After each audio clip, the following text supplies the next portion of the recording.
Hola, bienvenidos a Lo que no se dice de la religión, el cristianismo y algo más. Hoy tengo un invitado súper interesante, súper especial. Él ya había estado con nosotros y volvió. Quiere seguir compartiendo con nosotros conocimiento de la Biblia, palabra de Dios. Pastor, bienvenido a Revista Carta y a Lo que no se dice de la religión, el cristianismo. Gracias. ¿Cómo está usted? Oh, muy bien, contento de estar aquí nuevamente. Me alegra volver a verlo. Gracias. El tema de hoy es: la doctrina hace la diferencia. ¿Por qué? Él nos lo va a explicar. Bueno, es importante tener en cuenta que la doctrina significa enseñanza, ¿sí? La enseñanza es lo que va a determinar las prácticas.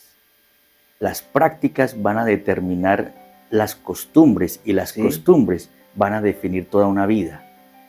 En relación con la doctrina, cualquiera que sea, doctrina cristiana, en las diferentes presentaciones usted va a encontrar la doctrina de la salvación, la doctrina del perdón, la doctrina de la reconciliación, el nuevo nacimiento.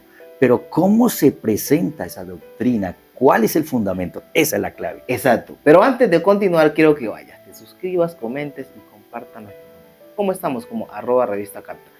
Voy a mostrarles los temas que vamos a tocar hoy. Vamos a tocar la doctrina, que ya hizo las primeras punzadas. Vamos a tocar qué es el pecado, por qué es importante el perdón y qué esperamos o qué espero después del perdón. Entonces, ¿qué es la doctrina? Ahora sí, en síntesis. En síntesis, la doctrina es la enseñanza fundamentada en los principios bíblicos. ¿Sí? Esa es la doctrina. Cuando la doctrina se mezcla con las enseñanzas de hombres, la enseñanza que es bíblica, teológica, se deja de lado y se le pone más énfasis a la enseñanza de hombres, se desvió la doctrina. ¿Cómo se puede aplicar la doctrina? Bueno, hablando en el contexto del cristianismo. Sí. Si vamos a tratar un punto en específico, por decir algo, hablemos de algo en específico. Hablemos de la doctrina de la fe. ¿Sí? La fe. Usted dice, bueno, para mí es muy importante creer. Sí, pero creer ¿en base a qué? Entonces la doctrina dice, la fe viene por el oír la palabra. Entonces ya le está diciendo que aunque usted crea, pero debe echar mano de la palabra. Claro. Eso se llama doctrina. La doctrina es lo que lo ubica, lo pone en su sitio para decirle esto sí, esto no. Eso es todo. ¿Cómo se diferencia la doctrina en distintas iglesias o denominaciones? La Biblia especifica que hay doctrina de Dios, hay doctrina de hombres, hay doctrina de demonios. ¿Y cómo hace uno para diferenciar eso? La doctrina de Dios, lo que es de Dios, va en una secuencia, va en un orden. Usted lo toma una porción aquí, lo enlaza con otra porción allí y lo va desarrollando de tal manera que no da pie a dudar de que eso está conectado. Esa es la doctrina de Dios. Cuando se mete la doctrina de hombres, entonces se deja de lado la palabra y se echa mano a lo que dijo fulano, a lo que dijo el filósofo, a lo que dijo, lo que escribió fulano de tal. Eso ya se salió de la doctrina de Dios. Digamos que yo no sé nada del cristianismo, ni de religiones, ni nada de ese tipo de cosas. Yo quiero ir a una iglesia. ¿Cómo hago para saber que me están hablando a mí de la doctrina de Dios? Bueno. ¿Cómo hago para identificar? Bueno, muy bien, muy buena pregunta. Eso es lo que se llamaría, y está escrito en la Biblia, sana doctrina. La doctrina sana. La sana doctrina, alguien de pronto dice, yo no sé nada de Biblia, porque no lo conozco, no he leído, pero sí hay elementos primarios para entender la sana doctrina. Primero, nosotros decimos así, usted va a otro país y no sabe dónde reunirse, porque el mundo es muy grande, hay hermanos, personas que se van de un país a otro, y yo quiero ir a buscar una iglesia, ¿dónde la encuentro? ¿Cómo hago? Dice, busque sana doctrina. ¿Sana doctrina qué es? Entonces, para nosotros, sana doctrina es creer que Dios es uno. Dios es uno, eso es sana doctrina para nosotros. Eso es la misma doctrina que viene del Antiguo Testamento. Oye Israel, el Señor nuestro, el Señor uno es. En el Nuevo Testamento es uno solo. Eso es sana doctrina para nosotros. El bautismo es en el nombre de Jesús. Es sana doctrina. Creemos en la recepción del Espíritu Santo. es sana doctrina. Una vida en santidad es sana doctrina. Una vida apartada del pecado, que no se mezcle con el mundo y crea que así está bien con Dios, eso es sana doctrina. En palabras más simples, ¿qué significa? Significa que alguien no quiere equivocarse. Usted no quiere equivocarse. Usted quisiera realmente que en el momento que llegó a la iglesia, usted diga, esta realmente es la iglesia que predica lo que la Biblia enseña. Esta es. Eso es sana doctrina.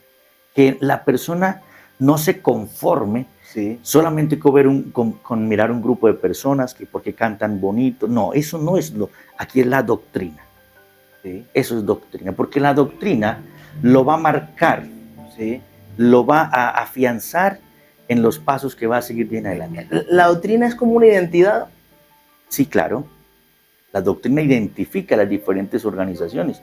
Un adventista habla del día sábado, habla de ciertas comidas, del día de reposo. Un trinitario habla de la Trinidad. Las connotaciones. Las connotaciones, eso es lo que lo caracteriza a ellos, el bautismo en la Trinidad. Un pentecostal del nombre de Jesús habla la unicidad de Dios, el nombre de Jesucristo y una vida celosa de Dios. Venga, hay una pregunta que no sé qué tan complicada sea. Oh, hágale. ¿Se puede encontrar a Dios en distintas iglesias y denominaciones? A ver, la gente cree que puede encontrar a Dios y uno puede decir, no, yo aquí siento a Dios. Sí. Eso lo puede uno percibir y la gente lo hace en el buen sentido de las prácticas cristianas. El asunto es, pero Dios sí está ahí, Dios sí está de acuerdo con esas vivencias, esas prácticas, esas doctrinas.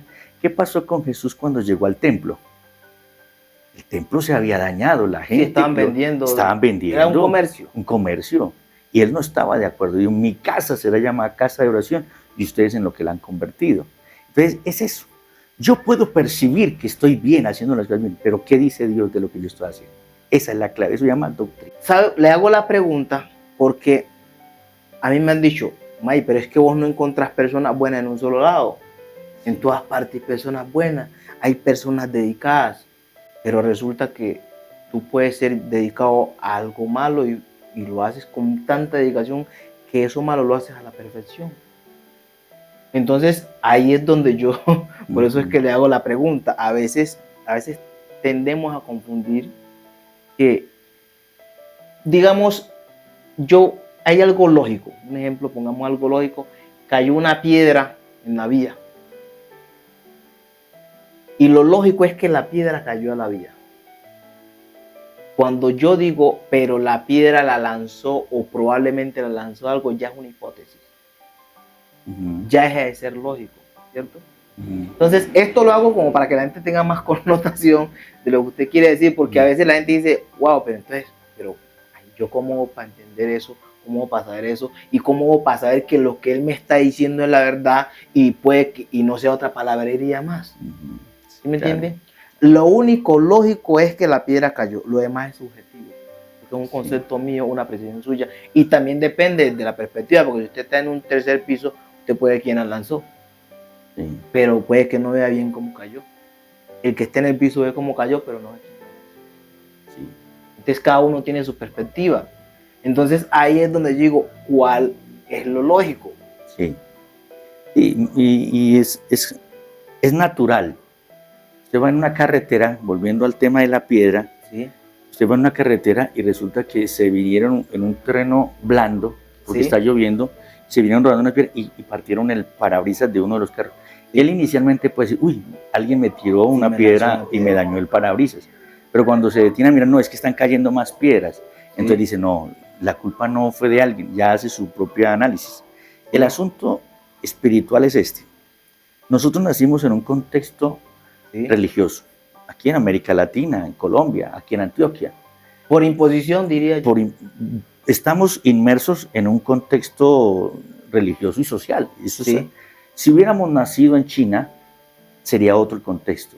Sí, totalmente. Si estuviéramos en la India, seguramente también iríamos a adorar a Shiva, que así se llama el dios de los hindúes, e iríamos al Ganges para ver cómo nos purificamos de nuestros pecados.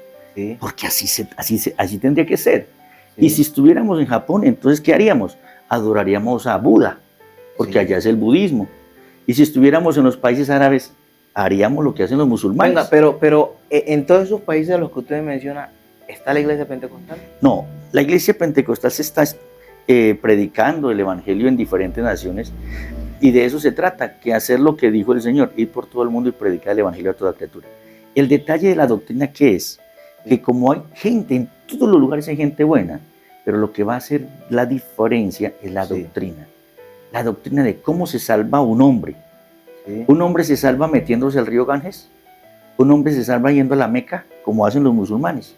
Un hombre se salva guardando unas prácticas de concentración mental, como lo pueden hacer los budistas, en el nirvana. Entonces, la doctrina dice, no, hay unos elementos. ¿la doctrina es un estilo de vida? No, las doctrinas son las bases para ese estilo de vida. La doctrina es Sí. lo que está puesto abajo y usted construye para arriba. La doctrina, mire lo que hace la doctrina. La doctrina Sí. le está diciendo al católico, al cristiano, al evangélico, al que no cree, Sí. al budista, al musulmán, le está diciendo cómo se salva el hombre. Entonces, ahí ya entonces entramos a mirar los fundamentos de la palabra. Es un manual. Es un manual. Y la doctrina le está diciendo, mire, todos pecaron. Sí. Ahí ya entramos a hablar del tema del pecado. ¿Qué es el pecado? En la Biblia encuentra 5 elementos doctrinales. Por ejemplo, está la sana doctrina, Sí. la doctrina de hombres, Sí. la doctrina de los demonios, Sí. porque hay un versículo que dice que comenzaron a seguir doctrinas de demonios en 1 Timoteo 4:1, escuchando espíritus engañadores y doctrinas de demonios, prohibieron casarse, dejaron de comer alimentos que Dios mandó que se consumieran, pero eso es la doctrina. Está la doctrina de Balaán, el que se vende por lucro. Esa es la doctrina de Balaán, el que dice, yo hago si me dan algo. O sea, todo se mueve por lo económico. Intereses económicos. Y entonces la verdadera fe se mezcla entonces ya por la parte financiera. Esa es la doctrina de Balaam. Ok, excelente la explicación de las distintas doctrinas, y hay personas que no saben diferenciar. La verdadera doctrina es desinteresada. La verdadera doctrina tiene celo por lo santo, por los fundamentos, por las bases. Él no está dispuesto a negociar nada de lo que es la doctrina. O sea que la verdadera doctrina es innegociable. No se puede negociar, no se puede cambiar, porque es lo que sostiene, es un edificio de 100 pisos. ¿Sí? Supongamos que tiene 100 pisos y usted dice, no, esta es la base, yo le voy a mermar o le voy a reducir el concreto, la varilla, le voy a reducir los materiales. ¿En qué va a quedar arriba? Nada. Entonces, ¿qué es el pecado?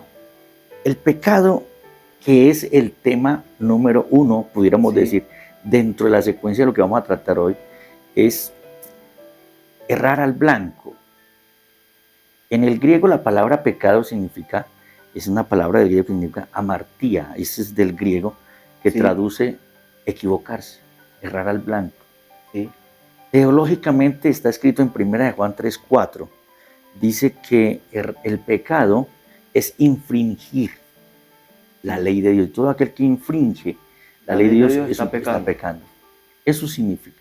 En Isaías 59:2 dice, vuestras iniquidades han hecho división entre Dios y vosotros, para que Dios no escuche. Eso significa el pecado. Es una iniquidad, errar al blanco, es ser injusto, es desobediente. Eso es pecado. ¿Qué connotaciones tiene pecar en el contexto del cristianismo? Bueno, antes de mirarla en el contexto del cristianismo, sería muy bueno mirarla en el contexto histórico, antes que viene desde la antigüedad. Porque esto es si yo lo tomo desde el Nuevo Testamento y decimos Jesús llevó nuestros pecados, pero no tendría tanta relevancia, tanta fuerza decir Jesús llevó nuestros pecados si yo desconozco que viene desde la antigüedad. El contexto histórico. Entonces, el pecado entró en el mundo por un hombre, que fue Adán y Eva. ¿Por qué se incluye a Adán como el primer hombre que llevó el pecado, sabiendo que fue Eva la primera que pecó? Por la responsabilidad que tenía Adán. Claro.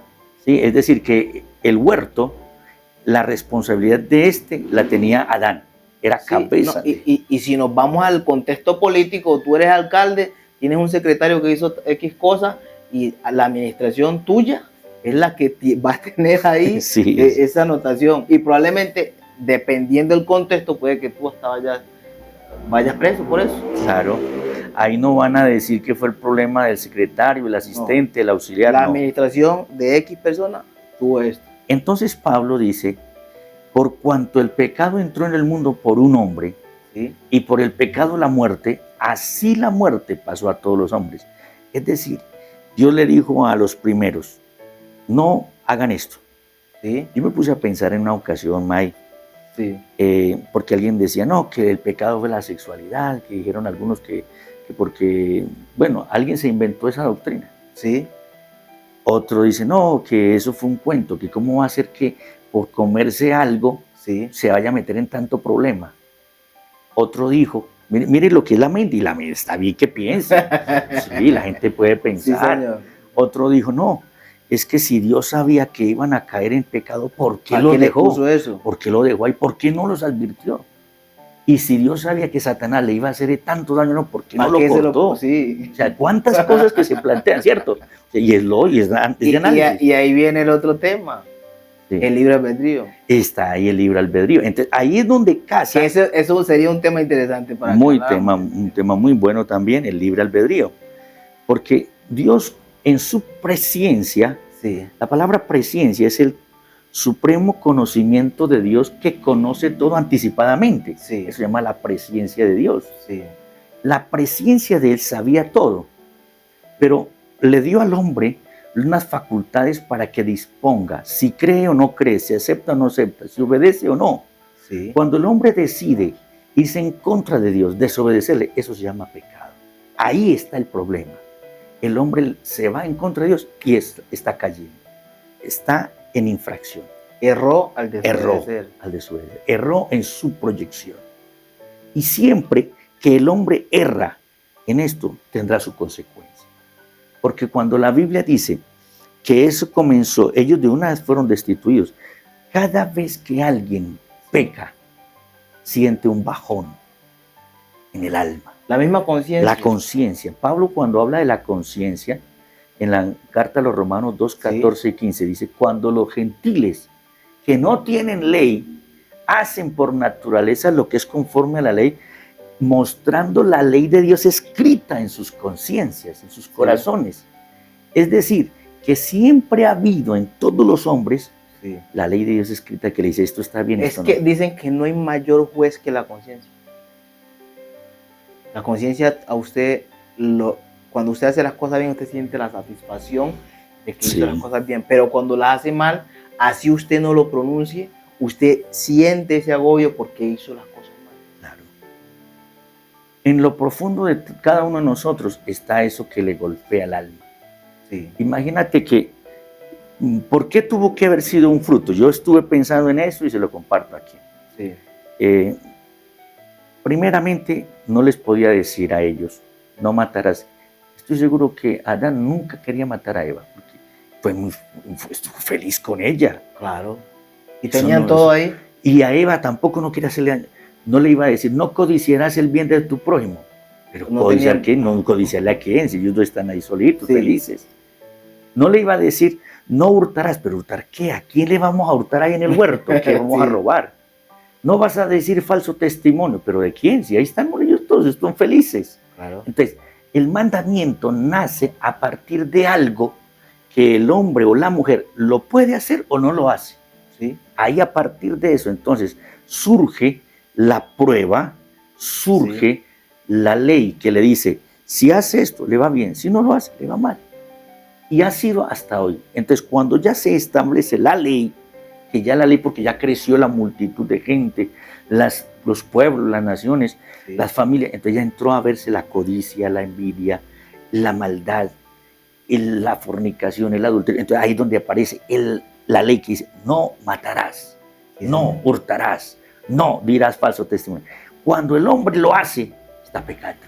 Claro, porque está faltando. Está faltando a algo que sabe que es importante cuidarse para no infringir algo que después le va a doler. Claro. Usted sí ha sabido que alguien cuando ha matado a un ser humano, la primera vez que lo hace, siente un dolor tan grande en la conciencia. Y he escuchado decir que no pueden dormir por días. Sí, yo he escuchado que Las manos se sienten atormentados, que las sueñan manos con eso. sueñan con eso. Es que es algo muy terrorífico. Entonces, ahora sí, pasemos a las connotaciones que tiene el pecado desde la parte, visto desde el punto de vista del cristianismo. Entonces, el pecado, como ha hecho separación entre Dios y el hombre, Sí, es colocar una barrera, que se coloca, se levanta una barrera. sí. Cada vez que alguien comete un pecado, está colocando un Una barrera ladrillo entre Dios y él. entre Dios y él, y está aumentando más la separación. Eso es lo que dice Isaías. Entonces, esa barrera, ¿cómo se corta? ¿Cómo se derriba? Sí. ¿Cómo volver otra vez a tener esa tranquilidad y esa armonía con Dios? Entonces, donde se habla el perdón. Sí. La doctrina del perdón. ¿Cómo arreglamos este asunto? Pero hay pecados que se hacen inconscientemente, que se cometen inconscientemente. Cuando alguien peca de una forma involuntaria, Sí, o digámoslo así, como sin saberlo, sí, porque no, digamos, no sabía. Alguien dijo, suponga que usted va a Bello, sí, aquí, y no sabía que allá hay un pico y placa para determinados días, aparte de aquí del área metropolitana de Medellín. sí. Y usted llega y le dice al señor de tránsito, yo no sabía que hoy estaban aquí con pico y placa. ¿Él qué le va a decir? No, igual me hace el parte. Le va a hacer el comparendo, no se lo va a rebajar. Me hace el comparendo porque es que el hecho de que yo conozca no quiere decir que no estoy infringiendo No, exacto. la ley. Y resulta que el hombre con Dios, como hablamos un instante, Sí, le ha puesto una ley en la conciencia. Aunque nunca haya leído la Biblia, sabe que matar es malo. En todas las tribus del mundo, así sea la tribu más lejana, sí, saben que el que mata a otro tendrá su consecuencia. sí. El que viola, el que adultera, eso está en las... Venga, pero ahí hay un tema moral serio. Sí, claro. Porque, y le voy a decir por qué. Sí. Aquí, terrenalmente, los únicos que están autorizados para dar órdenes de ejecución se supone que es el Estado. Sí. Entonces, ¿cómo aplica eso ahí? En la Biblia aparece los magistrados, Sí, que fueron también colocados como siervos o ministros de Dios, porque la justicia no está puesta para hacerle daño al que hace el bien.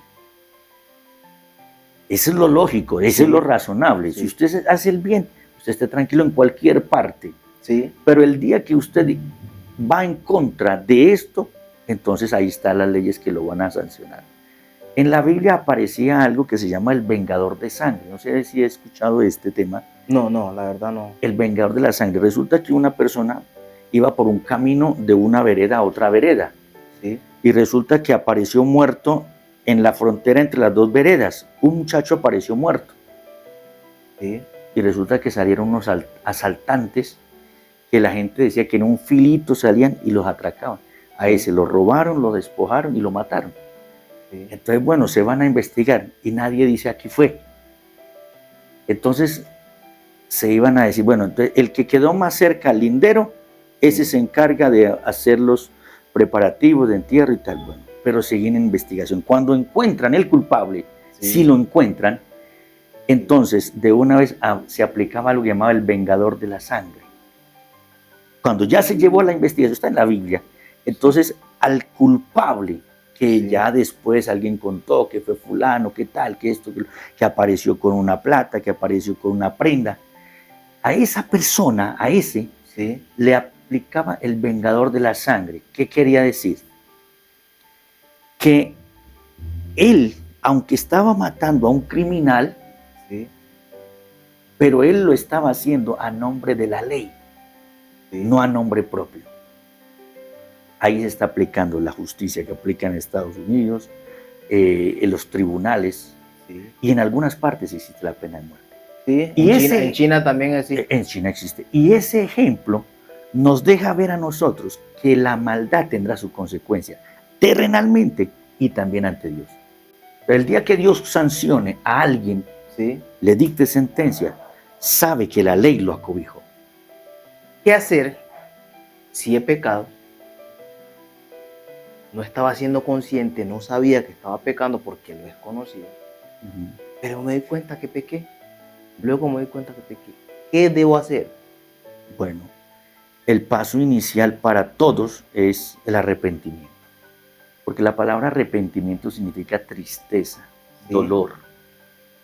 Eso es O arrepentimiento. sea que si yo peco y yo voy y oro, pero yo no siento nada de arrepentimiento, ¿qué pasa ahí? La base inicial para saber que alguien está arrepentido es que no quiere volverlo a hacer.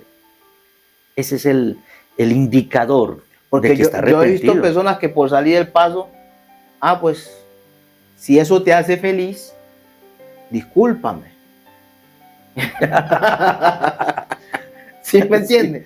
Sí, Si claro. eso te hace feliz, discúlpame. Pero entonces yo siento ahí que la persona lo está haciendo es como por salir del paso, Sí. no porque realmente lo está sintiendo. No es como que yo vengo y lo ofendo a usted y yo vengo para la casa y estoy angustiado y yo le digo a la señora mía, no, yo tengo que llamar al pastor porque yo me siento mal. No, ¿sabes qué? Mejor voy a ir allá a la iglesia y me encuentro con él y le pido disculpas porque yo sé que lo ofendí, sé que lo traté mal. Es muy diferente que yo vaya allá y le pido disculpas a usted o que usted pasaron 3 días y usted me escribió mal y que vos te vas a quedar así después de que me ofendiste y no vas a hacer nada. Entonces yo, como lo veo a usted angustiado, le digo, no, pues si a usted lo hace feliz, discúlpeme. No, ese ya es como por una formalidad, Sí, pero esa formalidad no funciona. En Dios no es así, porque sí. Pablo dice aquí así. Dice que cuando él escribió la primera carta a los Corintios, Sí, cuando encontró una inmoralidad dentro de la iglesia, sí, él esperaba que ellos se arrepintieran. Y dice, y se arrepintieron. Y aquel muchacho que estaba haciendo aquellas cosas indebidas, sí. se le dio el cambio. Y de eso se trata, porque encontré la tristeza y el dolor, que ese era el propósito de arrepentimiento. Porque el arrepentimiento es dar un giro, Sí. no por un acto de complacencia o una formalidad o diplomacia, no, es más que eso. Sí, Eso porque es el arrepentimiento. vea que yo, para ahondar un poquito más, a veces uno tiene como en la casa con sus hermanos, uno tiene sus discusiones y sus cosas, y entonces va el papá o la mamá y dice, vaya y le pide perdón a su hermano. Y uno va como con esa rabiecita, uno, yo cuál perdón y qué nada, hombre. Y llega ya uno, perdón, pero eso uno no le está haciendo de todo corazón. Sí. ¿Cómo hace uno para cuando uno tenga a sus niños o uno esté en un lugar donde uno puede enseñar, impartir, para hacerles ver a las personas cuál es la forma correcta de pedirle perdón a Dios y cuando uno ofende a otra persona también, disculparse? Porque yo acá lo veo más como una disculpa porque uno le pide perdón a Dios. Entonces, ¿cómo hace uno ahí para enseñar eso para que se aplique? Bueno, ahí es donde volvemos al punto inicial, el tema Sí. de la doctrina. ¿Cómo se encuentra un pecador que siente que ha pecado, va ahora a pedir perdón a Dios? Porque una cosa es pedir perdón aquí entre nosotros, Sí, y otra cosa es cuando usted siente que ha ofendido a Dios. Se lo voy a poner un ejemplo. Una persona le dio de muerte a alguien sí, y él está muy mal, él se siente muy mal porque lo que hizo está muy mal. Pero él dice, yo necesito tener la paz de Dios. ¿Será que si va a decirle a los familiares del finado, oiga, yo maté a su primo, yo maté a su hermano, ellos le van a perdonar? Ah, sí, tranquilo. No, eso va a ser muy duro. muy complicado. Eso no va a ser fácil. Con ellos se necesitaría No, mucho tiempo eso ahí es un y tendrían proceso. que tener una madurez muy tremenda. Y ahí se requiere ya una terapia y una formación y un nivel muy, muy de altura. Pero aquí, ¿qué hace? La Biblia dice, bueno, el perdón se lo da Dios, porque el único que da el perdón del pecador es Dios. El Salmo 103 dice, porque Él es quien perdona todas tus iniquidades. Sí. hablando de Dios, Él es el que perdona a todos. A Jesús le dijeron, ¿y por qué tú siendo hombre perdona los pecados? Porque le había dicho a un paralítico, hijo, tus pecados te son perdonados. La gente se asombró, el único que perdona pecados es Dios. Sí. Es decir, ¿cómo encontrar yo el perdón de Dios? Es la parte doctrinal, número 1. ¿Cómo lo hago? Entonces, la Biblia dice, Pedro les dijo a los judíos que sintieron culpa, Sí. Pedro les dijo, arrepentíos y bautícese cada uno de vosotros en el nombre de Jesucristo para el perdón de los pecados. Ahí está diciendo para qué se debía hacer el bautismo. Sí. Para el perdón de los pecados. El apóstol Pablo le escribe a los Gálatas y le dice que cuando ellos fueron bautizados, de Cristo quedaron revestidos. El apóstol Pedro dice que cuando nosotros somos bautizados, Sí. dice que nuestra conciencia se eleva, se purifica. Sí. Y en Marcos dice que el bautismo es para salvación. El que creyere y fuere bautizado será salvo. Es decir, hay perdón, ya hay una vida nueva. Ahora, Sí. viene la otra parte, se hizo bautizar y de ahí en adelante, ¿qué pasa? Sí. ¿Cierto? Porque uno sigue aquí viviendo. Entonces, ahí es donde aparece la enseñanza del Padre Nuestro. Sí. Es permanentemente que le esté diciendo a Dios que le muestre, que perdone nuestras ofensas, como yo también perdono a los que me ofenden. Es decir, yo le pedí un día perdón a Dios, Él hizo todo lo que nadie más podía hacer y ahora yo voy a seguir teniendo rencor con usted. Entonces, ¿por qué es importante perdonar? Porque cuando alguien perdona tiene paz. Porque así como él sintió que sus pecados fueron perdonados, ¿cómo no va a poder arreglar un asunto entre hermanos, entre familiares? Es un ejemplo bíblico. ¿Cuáles son las etapas para perdonar? Bueno, yo creo que sí hay una... Porque es muy diferente al que ofende, al que agrede, al que perdona, muy diferente. Usted lo decía ahora nomás, no es tan fácil. Sí. Pero mire que todo parte de un comienzo. Entonces hay una enseñanza bíblica que dice aquí así. Un rey, ¿sí?, fue a hacer cuentas con sus siervos. Sí. Y había uno que le debía tanto, Sí. que entonces lo llamó y le dijo, bueno, usted no puede pagarme, vamos a venderlo a usted, porque era normal en el contexto histórico cuando se dijo esto. Sí. Lo vamos a vender a usted, su esposa y sus niños, y yo recupero algo del capital. Y dijo, no, por favor, no. Pero él no podía pagarle nunca. Sí. Entonces le imploraba, se humilló, le dijo, ayúdeme, perdóneme. Y entonces el rey, ¿qué le dijo? Le perdonó la deuda, le dijo, está bien, vayas, no me debe nada, me da pesar de usted. Eso Sí. es lo que hace Dios también a través de la obra del Calvario. Sí. Le da por gracia, que es algo que no merecemos, se lo da gratis. Le doy el perdón para que puedan llegar a Él. Sí. Pero este hombre salió todo contento y resulta que encontró a alguien que le debía 100 denarios. O sea, una deuda no era tan bajita, pero no era tampoco tan grande. Se lo debían a él. Se lo debían a él. Y entonces se encontró al acreedor de él y lo cogió del cuello y casi lo ahorca. Le dijo, págame, porque si no te vas a la cárcel. Y entonces el hombre le decía, perdóneme. Sí. Y entonces no quiso perdonarle y lo mandó a la cárcel, a su consiervo. Sí. Y resulta que la noticia llegó al rey. Y el rey lo mandó a llamar y le dijo, usted sí es muy ingrato. Le perdoné tan grande deuda que era impagable. Sí. Y usted no le quiso perdonar una deuda pagable a su consiervo. Usted no vale la pena. Y dijo, no, Dios, hagan con él lo que hay que hacer. Eso se llama saber perdonar, aprender a perdonar. Yo fui perdonado, ¿por qué no voy a perdonar? Sí. Es un principio lógico. Es un principio lógico. Y lo más es que lo establece el mismo que imparte el perdón. Sí.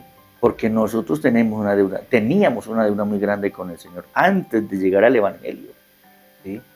La Biblia dice que nosotros íbamos en camino de muerte. Hay caminos que al hombre le parecen derechos, su fin es fin de muerte. nosotros no conocíamos a Dios, no teníamos sus promesas. Estábamos viviendo sin Dios y sin salvación. Sí. Y llega Él y nos da todo esto. Le dice, aprenda a perdonar. ¿Qué podemos esperar después del perdón?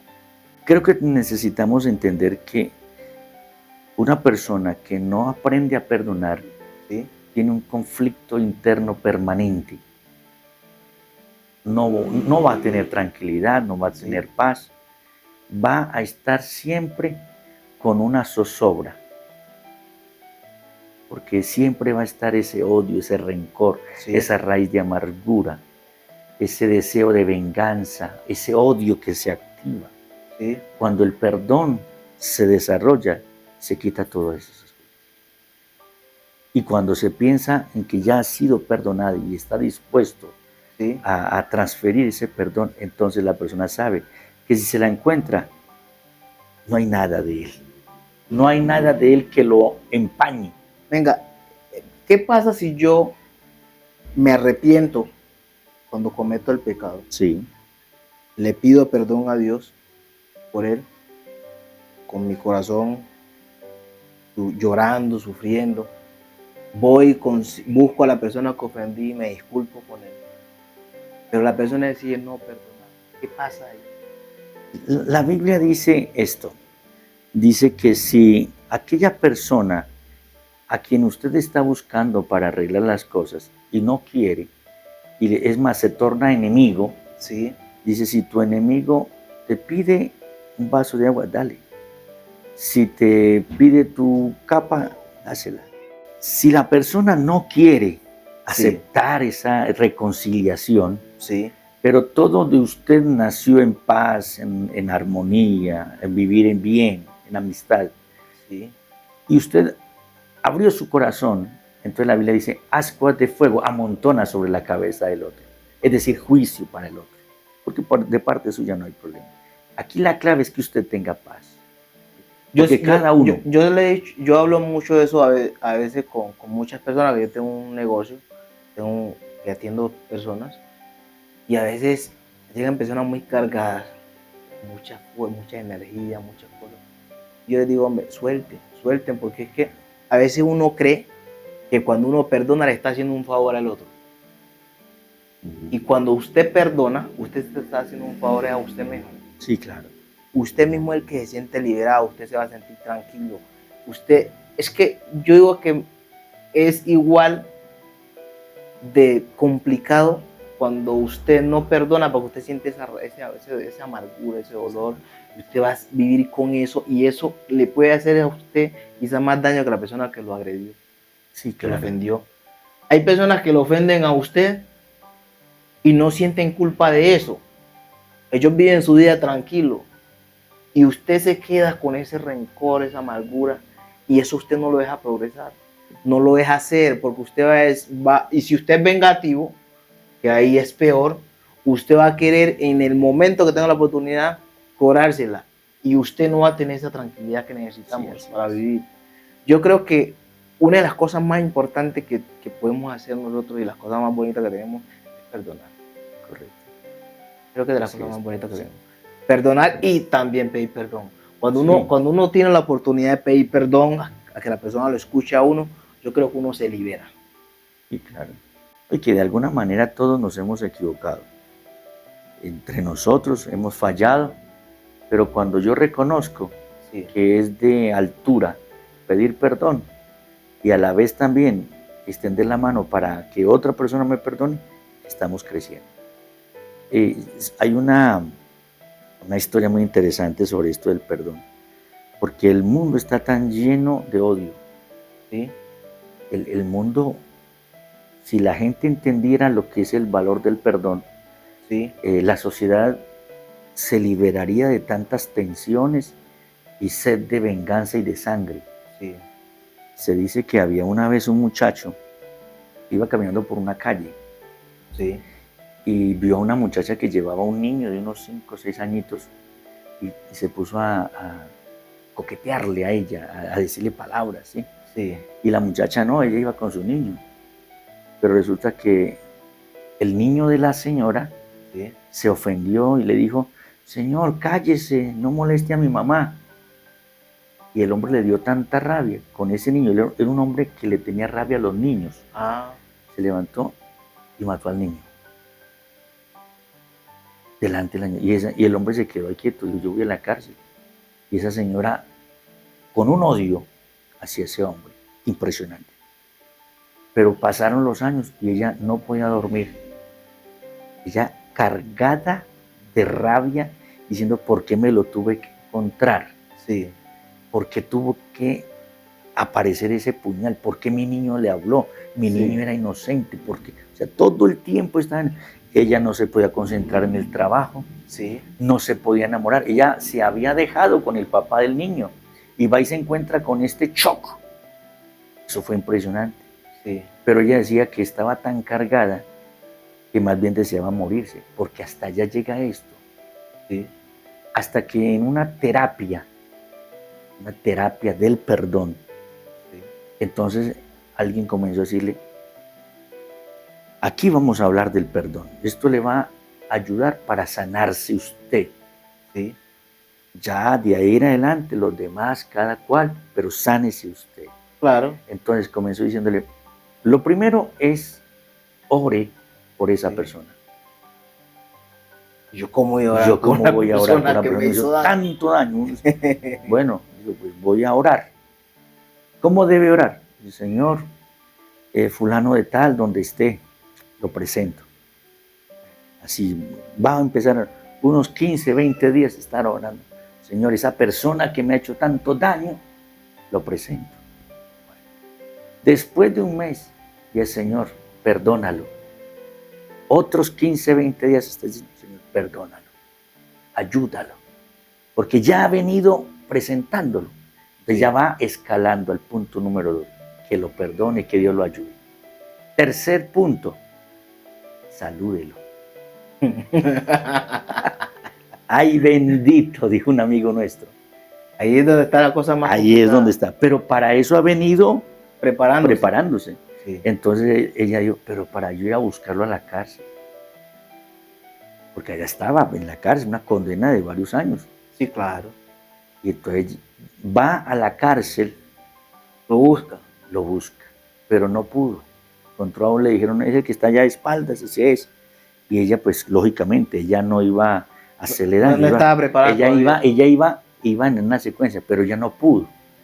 Volvió otra vez al lugar de la terapia. No, yo no pude. Yo, bueno, siga orando. Sí. Acuérdese el punto número 1, preséntelo. Sí. Punto número 2, ya nómbrelo con el nombre propio y diga, Señor, ayúdalo, bendígalo. Y ya llegaron, cuando fue la segunda vez a verlo, Sí. lo presentaron y el hombre, un hombre mechudo, amargado, atribulado, con ganas de morirse, sin ninguna visita. Sí. Y entonces ella le preguntó, ¿usted fue la nota? Sí, yo soy. Y luego le dijo, ¿usted sabe quién soy yo? Yo no sé. Yo soy la mamá del niño. Y el hombre de una vez dijo, ¿y usted qué está haciendo aquí? Yo, no, yo vine a saludarlo. Vine a verlo. Ah, bueno. ¿Y qué? Yo no. Decirle que Dios lo ayude. Eso fue un encuentro Sí. impresionante. Y ella sentía que se iba liberando. Claro. Y el hombre se puso a llorar. ¿Y usted por qué viene acá? Yo, porque yo he estado sufriendo seguro más que usted. Dios, yo también estoy sufriendo acá. Porque yo odiaba a los niños. Mi papá me abandonó. Mi mamá me abandonó. Yo fui abusado de pequeño. Yo nunca tuve una familia. Por eso cuando yo la miré a usted, yo tenía rabia. Yo nunca he visto esto. Sí. Y cuando él se puso a hablarle así, ella entendió. Y siguieron siendo amigos. Y ahí es donde viene la otra cuestión. El hecho de que usted me entienda no quiere decir que lo que usted hizo está bien. Claro. O lo que yo hice está bien, ¿cierto? Claro. O sea, una cosa es que uno entienda la connotación de por qué quizás esa persona hizo. Otra cosa es que lo que la persona hizo esté bien o no. Claro. Y lo que se hace mal tendrá sus consecuencias. El asunto es que el perdón es clave para que yo pueda sentir tranquilidad y seguir adelante en la vida. La historia es curiosa. dice que después de un tiempo ella siguió Sí. visitando, le llevaba helado, le llevaba... Al último, ¿sabe qué? ¿Se casaron? o Se qué? casaron. Bueno, de esas cosas que pasan. Pastor, ¿cómo lo encontramos en las redes sociales? Bueno, nosotros tenemos la sede aquí en la Aranjuez, Iglesia Pentecostal, y PUC Aranjuez, ahí estamos en Facebook. Se transmiten los programas, las predicaciones martes, jueves, sábados y domingos a las 10 de la mañana. Entre semana a las 6:50 comenzamos el servicio. ¿Qué reflexión le das a las personas? Bueno, los invitamos para que, 1, conozcan doctrina. 2, entiendan que hay un camino que es señalado por Dios mismo, que no lo podemos cambiar. 3, que el pecado nos acaba, el pecado destruye, pero que hay perdón de parte de Dios y hay que aprovecharlo. Gracias, Mike. No se olviden seguirnos en las redes sociales. ¿Cómo estamos? Como @Revista Capta. Recuerda, somos Revista Capta, lo que quieres ver y escuchar. Nos vemos. Pastor, muchas gracias por haberme acompañado. Bueno, Me Mike. encantó la verdad este episodio. Siempre que viene aprendo nuevas cosas, aprendemos nuevas cosas y nos llenamos de conocimiento igualmente. Amén. Nos vemos en el próximo episodio. Amén. Bueno, Por ahí me subieron un tema para que lo hablara con usted. sí, ¿cuál? ¿Dónde nació la verdadera iglesia? Ah, muy bueno. Muy bueno, ¿Quiere interesante. que toquemos ese para el próximo? Sí, claro. Bueno, hasta aquí ya queda comprometido. Bueno. Pastor, muchas gracias. Bueno, Mike.